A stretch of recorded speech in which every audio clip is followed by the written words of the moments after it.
परशुराम सेवा संस्थान मैदान में आयोजित एक कार्यक्रम में मधु मिश्रा ने वर्ग विशेष के खिलाफ तीखी टिप्पणी की।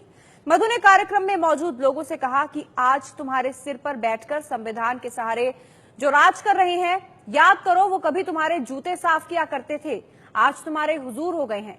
क्यों? हम बट गए। बीजेपी की महिला नेता हैं ये, और इन्होंने विवादित बयान दिया। साथियों, आप सब यहाँ बैठे हैं, यहाँ कुछ विप्र बंधुओं के अलावा भी लोग बैठे हैं, मैं उनसे क्षमा चाहती हूँ। आज तुम्हारे सर पर बैठकर संविधान के सहारे जो राज कर रहे हैं, याद करो वो कभी तुम्हारे जूते साफ किया करते थे, आज तुम्हारे हुजूर हो गए। क्यों? हम बट गए, हम विभाजित हो गए। मेरे छोटे भाई सतीश गौतम को शायद आज से 40 वर्ष बाद का भारत दिख रहा है कि तुम्हारे बच्चे कहीं फिर गुलाम न हो जाएं, कहीं फिर हुजूर न कहने लगे उन्हें जिन्हें तुम अपने बराबर में बैठाना पसंद नहीं करते। उठो, जागो, और जब तक अपने अधिकार ले न लो तब तक सतीश गौतम की तर्ज पर युद्ध करते रहो, युद्ध करते रहो। तो सुना आपने बीजेपी की महिला नेता मधु मिश्रा ने क्या कहा। अब से कुछ देर पहले मधु मिश्रा से बात की एबीपी न्यूज संवाददाता ने, तो उन्होंने इस पर सफाई दी और कहा कि उन्होंने कुछ भी गलत नहीं कहा, लेकिन किसी को अगर चोट पहुंची है तो वो माफी मांगती हैं। और इस वक्त हमारे साथ मधु मिश्रा जुड़ गई हैं। मधु जी, क्यों आखिर ये बातें आपने कही हैं, क्या कहा आपने? नहीं भैया, मैं सर्वधर्म समभाव की राजनीति करती हूँ। मेरी कोई भावना किसी वर्ग विशेष को, किसी समुदाय को आहत करने की नहीं थी, और अगर फिर भी किसी की भावना आहत हुई हो तो मैं क्षमा प्रार्थी हूँ। नहीं, लेकिन इस तरह की बात आपने कही ही क्यों, जिससे किसी की भावनाएं आहत हो? जाति सूचक शब्दों का क्यों आपने सहारा लिया? नहीं भैया, मैंने किसी जाति का नाम नहीं लिया है। नहीं, आपने एक बात कही है जी, जो खबर आ रही है, आपने ये कहा कि जो आपने वक्तव्य दिया कि तुम्हारे सिर पर जो बैठकर संविधान के सहारे राज कर रहे हैं, याद करो वो कभी तुम्हारे जूते साफ किया करते थे, क्या ये बात कही आपने? नहीं, मेरा आशय केवल इतना था कि संविधान में सबको बराबर का अधिकार मिलना चाहिए। नहीं, मैं पूछ रहा हूं ये आपने कहा या नहीं कहा? जो मैं कह रहा हूं आपसे, ये वाक्य आपने बोला है, नहीं कहा है? नहीं भैया, मेरी ये भावना नहीं थी। मैंने केवल इतनी बात कही है कि संविधान में सबको बराबर का अधिकार मिलना चाहिए, सब समान है, और अच्छा, सबका साथ हो, सबका विकास हो। नहीं, भावना आप बताने की कोशिश कर रही हैं आशय, लेकिन शब्द यही थे ना आपके जो मैं कह रहा हूं।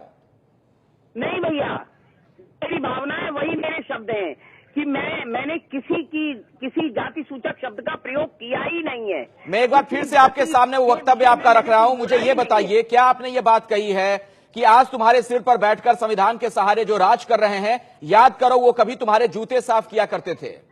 भैया, इसमें किसी जाति का नाम नहीं लिया है मैंने। नहीं तो किसके बारे में बातें आप कह रही हैं कि याद करो वो कभी तुम्हारे जूते साफ किया करते थे? जो संविधान का फायदा पंक्ति में बैठे अंतिम व्यक्ति को मिले, वही प्रथम व्यक्ति को भी मिले। नहीं, ये आप बड़ी अजीबोगरीब सी दलील दे रही हैं। आपने जो बात कही उसका बड़ा सीधा सा मतलब निकलता है कि तुम्हारे सिर पर बैठकर संविधान के सहारे जो राज कर रहे हैं, याद करो वो कभी तुम्हारे जूते साफ किया करते थे। अब क्या साबित करना चाहती हैं इस तरह के वक्तव्य? मेरा मतलब भी सुन लीजिए। मेरा मतलब ये था कि संविधान में सबको बराबर का अधिकार मिले, बस इतना सा मेरा आशय है, यही संदेश है मेरा। सबका साथ, सबका विकास, ऐसी मेरी कोई नहीं, लेकिन आपकी मंशा तो ये लगती है कि आपको इस बात का दुख है कि जो जूते साफ किया करते थे आज उन्हें बराबरी का हक मिल रहा है। मैं अब आपसे रूबरू हूँ, मैं बोल रही हूँ, मेरी मंशा समझ जाइए। सबका साथ, सबका विकास, यही मेरी मंशा है, यही मेरी भावना है। तो आप माफी मांगती हैं? आप माफी मांगती हैं अपने इस वक्तव्य के लिए? जी, आप माफी मांगती हैं अपने इस वक्तव्य के लिए? यदि मैंने अपनी भावना आपको व्यक्त कर दी, यदि इसके बावजूद भी अगर किसी के भावना नहीं, भावना छोड़िए, आपके शब्द भी आपत्तिजनक हैं। मधु मिश्रा जी, आपके शब्द भी आपत्तिजनक है, क्या उसके लिए आप माफी मांगती हैं? नहीं भैया, कोई शब्द आपत्तिजनक नहीं है। अच्छा, आपको कोई इसमें शब्द मैंने ऐसा नहीं बोला है जिसमें आपत्ति हो। यदि फिर भी किसी को आपत्ति है तो मैं पुनः क्षमा मांगती हूँ। चलिए, शुक्रिया मधु मिश्रा जी एबीपी न्यूज से बात करने के लिए। और इस वक्त हमारे साथ जुड़ गए हैं कांग्रेस से अखिलेश प्रताप सिंह जी। अखिलेश जी, जो कुछ कहा बीजेपी की महिला नेता ने, उन्होंने एक वर्ग विशेष के खिलाफ तीखी टिप्पणी करते हुए जो कहा, उस पर आपकी प्रतिक्रिया क्या है? देखिए, ये मधु मिश्रा जी ने वही बोला जो आरएसएस की विचारधारा है।